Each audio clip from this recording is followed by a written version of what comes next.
শুরু করিতেছি মহান আল্লাহর নামে, যিনি পরম করুণাময় এবং অত্যন্ত দয়ালু। মাননীয় স্পিকার, আমার বক্তব্যের শুরুতেই শ্রদ্ধা ভরে স্মরণ করছি হাজার বছরের শ্রেষ্ঠ বাঙালি বঙ্গবন্ধু শেখ মুজিবুর রহমান। আমি শ্রদ্ধা ভরে স্মরণ করছি জাতীয় চার নেতা এবং আমাদের মহান মুক্তিযুদ্ধে যারা শহীদ হয়েছিলেন তাদেরকে স্মরণ করার মধ্য দিয়ে আমি আমার বক্তব্য শুরু করছি। মাননীয় স্পিকার, আমরা মহান সংসদের কথা বলি। মহান সংসদে সব সময় মহান কাজ হয় না। মাননীয় স্পিকার, আমি মহান সংসদে এসে প্রথমেই আমার যে জিনিসটা নিয়ে খুব কষ্ট হয়েছিল মাননীয় স্পিকার, এই সংসদেই এই জায়গাতে বসেই ইনডেমনিটি অর্ডিন্যান্স করা হয়েছিল আমাদের জাতির জনক বঙ্গবন্ধু শেখ মুজিবুর রহমানের এই হত্যার বিচারের প্রক্রিয়া বন্ধ করার জন্য। এই সংসদেই বসে, এই মহান সংসদকে কলঙ্কিত করেছিলেন এইখানেই বসে সংসদ সদস্যবৃন্দ। আমি একটা জিনিস পরিষ্কার করতে চাই মাননীয় স্পিকার, আমরা যারা স্বতন্ত্র নির্বাচিত হয়েছি আমাদেরকে অনেকেই জিজ্ঞেস করেন যে আমাদের অবস্থানটা কি। আমি এই মহান সংসদে পরিষ্কার করতে চাই মাননীয় স্পিকার যে আমরা গিয়ে বিরোধিতা করব সরকারের। আমি ব্যক্তিগতভাবে বলতে পারি বিরোধিতা হবে সরকারের, কিন্তু একটা বিষয়ে আমরা একও অভিন্ন, মুক্তিযুদ্ধের সপক্ষ এবং বঙ্গবন্ধু শেখ মুজিবুর রহমানের ব্যাপারে আমরা একও অভিন্ন। এই ব্যাপারে আমাদেরকে আলাদা করে দেখার কোনো সুযোগ নাই মাননীয় স্পিকার, আমি প্রথমে আমার এলাকা দিয়ে শুরু করতে চাই মাননীয় স্পিকার, হবিগঞ্জের চুনারুঘাট মাধবপুর। আমি দুঃখের সাথে বলতে চাই মাননীয় স্পিকার, বাংলাদেশের বিভিন্ন জায়গায় বঙ্গবন্ধুর নামে বিভিন্নভাবে স্থাপনা তৈরি হয়েছে, বড় বড় স্থাপনা, কিন্তু আমার এলাকায় এত দীর্ঘদিন যাবৎ আওয়ামী লীগ ক্ষমতায় থাকার পরেও এখন পর্যন্ত বঙ্গবন্ধু বা তার পরিবারের নামে একটা বড় স্থাপনাও তৈরি করা হয় নাই মাননীয় স্পিকার। আমি নিজে অল্প কয়েকটি ব্রিজ নিজের টাকা দিয়ে জননেত্রী শেখ হাসিনা এবং বঙ্গবন্ধুর নামে কয়েকটি ব্রিজ তৈরি করেছি এবং আমার এলাকার যারা কৃতি সন্তান ছিলেন তাদের নামে ব্রিজ তৈরি করেছি। আমাকে অনেকে বলেছেন যে আপনি টাকা পান কোথায়।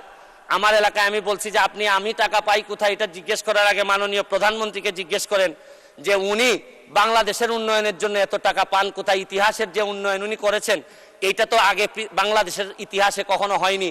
আমি একটা জিনিস বিশ্বাস করি, আপনার হৃদয়ে যদি দেশপ্রেম থাকে এবং আপনার রক্তের মধ্যে যদি বাংলাদেশের জন্য কিছু করার ইচ্ছা থাকে তাহলে টাকা কোনো সমস্যা হয় না মাননীয় স্পিকার। এটা প্রমাণ করেছেন আমাদের জননেত্রী শেখ হাসিনা, এটা প্রমাণ করেছেন যে চাইলেই এই দেশকে বহুদূর নিয়ে যাওয়া সম্ভব মাননীয় স্পিকার, মাননীয় প্রধানমন্ত্রীর সাথে যখন আমার দেখা হয় উনি আমাকে বলেছিলেন, হেসে বলেছিলেন, তুমি তো ফেসবুকে মধ্য দিয়ে তুমি এমপি হয়ে গিয়েছো।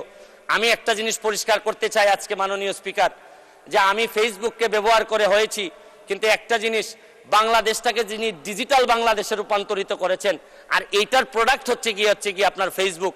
এই ডিজিটাল বাংলাদেশ এবং স্মার্ট বাংলাদেশ যিনি তৈরি করেছেন এই বিবেচনা যদি আপনি করেন, কারণ ডিজিটাল বাংলাদেশ না করলে আমি ফেসবুকে 7 মিলিয়ন ফলোয়ার তৈরি করতে পারতাম না, তাহলে এই বিবেচনায় আপনি বলতেই পারেন যে আমি ফেসবুকের এমপি ঠিকই, কিন্তু আমাকে যিনি ফসল হিসাবে তুলেছেন এটা জননেত্রী শেখ হাসিনা আমাকে ফসল হিসাবে তুলেছেন মাননীয় স্পিকার, এই ফেসবুককে ব্যবহার করে আমি অসঙ্গতির কথা বলেছি।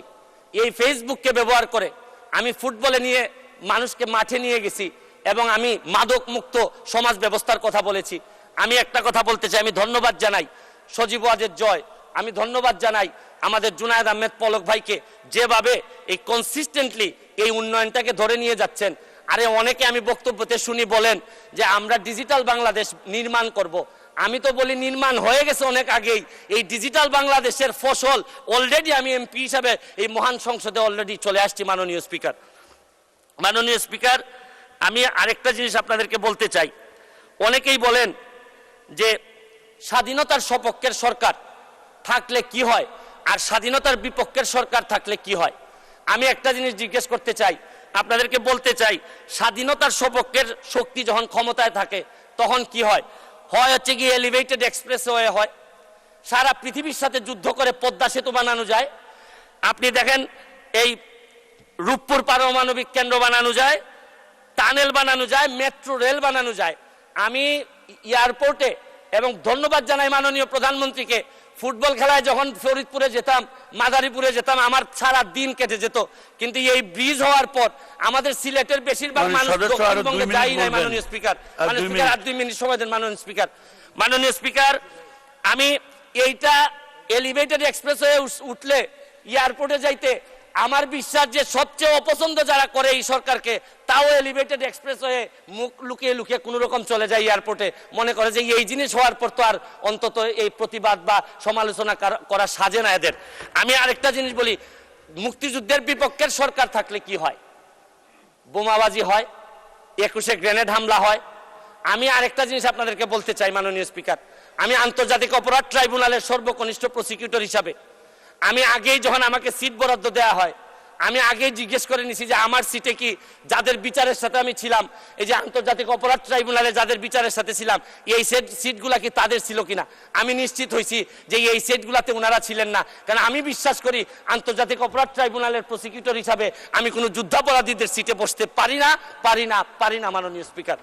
আমি আরেকটা জিনিস, আপনি হয়তো আর সময় নাই মাননীয় স্পিকার, আমি আরেকটা জিনিস বলতে চাই মাননীয় স্পিকার, এত সফলতার মধ্যেও আমাদের কিছু সমস্যা আছে মাননীয় স্পিকার। দ্রব্যমূল্যের অবস্থা খুবই খারাপ মাননীয় স্পিকার। আমাদের ব্যাংকগুলোর অবস্থা খারাপ মাননীয় স্পিকার। আমরা টাকা পাচার কোনোভাবে রোধ করতে পারতেছি না মাননীয় স্পিকার। আমি আজকের প্রথম দিনে আপনাদেরকে বিরক্ত করতে চাই না, এইসব নিয়ে আমি ভবিষ্যতে কথা বলবো। তবে একটা কথা মাননীয় স্পিকার বলে শেষ করতে চাই, মাননীয় প্রধানমন্ত্রীর, আমি সৌভাগ্য না দুর্ভাগ্য জানি না, একেবারে সামনেই পড়ছে আমার সিটটা মাননীয় স্পিকার। উনি সব আমারে দেখতে পান, আমরা তো নড়াচড়ার কোনো সুযোগ নাই, সব বিরোধী দল এবং স্বতন্ত্র উনার চোখের সামনে পড়ে গেছে। আমরা সংসদের বাইরেও নড়তে পারবো না, ভিতরেও পারতেছি না। তবে আমি ভয় পাই মাননীয় প্রধানমন্ত্রীর পিছনে যারা বসছেন তারা তো সকল ক্ষমতার উৎস, তাদেরকে মাননীয় প্রধানমন্ত্রী সবসময় হয়তো চোখে দেখতে পারেন না। তবে আমার বিশ্বাস মাননীয় প্রধানমন্ত্রী আমাদেরকে যেভাবে দেখবেন, পিছনে যারা আছে এদেরকে যদি একটু চেক করেন তাহলে। 1 মিনিট। ধন্যবাদ মাননীয় স্পিকার। ধন্যবাদ।